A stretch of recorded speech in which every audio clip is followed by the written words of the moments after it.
মাকে আমি দেখছিলাম যথেষ্ট চিন্তিত। তোমার বাড়িতে আমি শুনলাম তোমার পাটা খারাপ হয়ে গেছিল বা বাদ দিতে হয়েছিল কারণ তোমার ক্যান্সার ধরা পড়েছিল।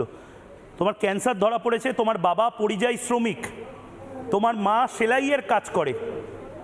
এরকম একজনকে হেনস্থা করা এবং তাকে টেনে হিচড়ে জেলে নিয়ে যাওয়াটা খুব সহজ।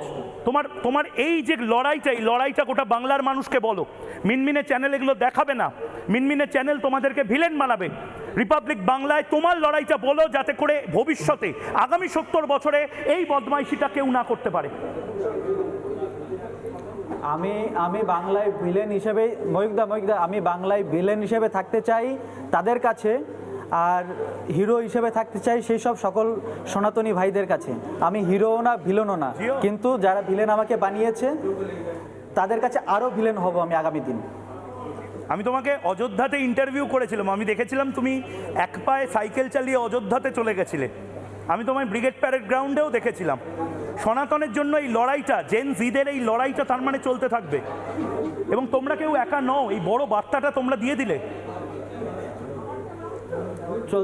এই লড়াইটা যখন শুরু করেছি, এই লড়াইটা জীবনের শেষ নিঃশ্বাস অবধি আমার এই লড়াইটা চলবে।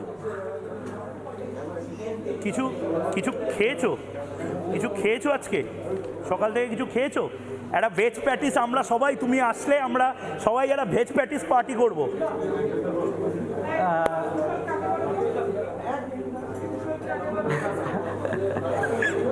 দাদা এই সবে অল্প কিছু খেলাম আর কি, কিন্তু প্যাটিস নয়। আচ্ছা, প্যাটিস আর খাবে না। নানা ধরনের কন্টেন্ট দেখার জন্য লাইক করুন, শেয়ার করুন আমাদের ফেসবুক পেজ, সাবস্ক্রাইব করুন আমাদের ইউটিউব চ্যানেল। পাশাপাশি অন্যান্য ব্রেকিং নিউজের জন্য অবশ্যই চোখ রাখুন রিপাবলিক বাংলায়।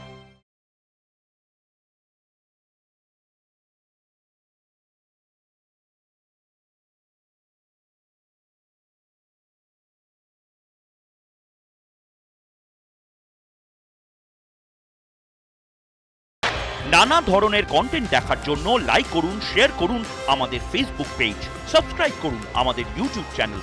পাশাপাশি অন্যান্য ব্রেকিং নিউজের জন্য অবশ্যই চোখ রাখুন রিপাবলিক বাংলায়।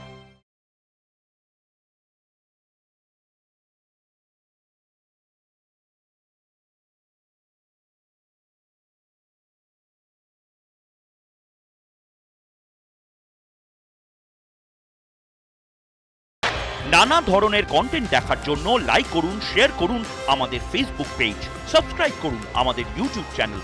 পাশাপাশি অন্যান্য ব্রেকিং নিউজের জন্য অবশ্যই চোখ রাখুন রিপাবলিক বাংলায়।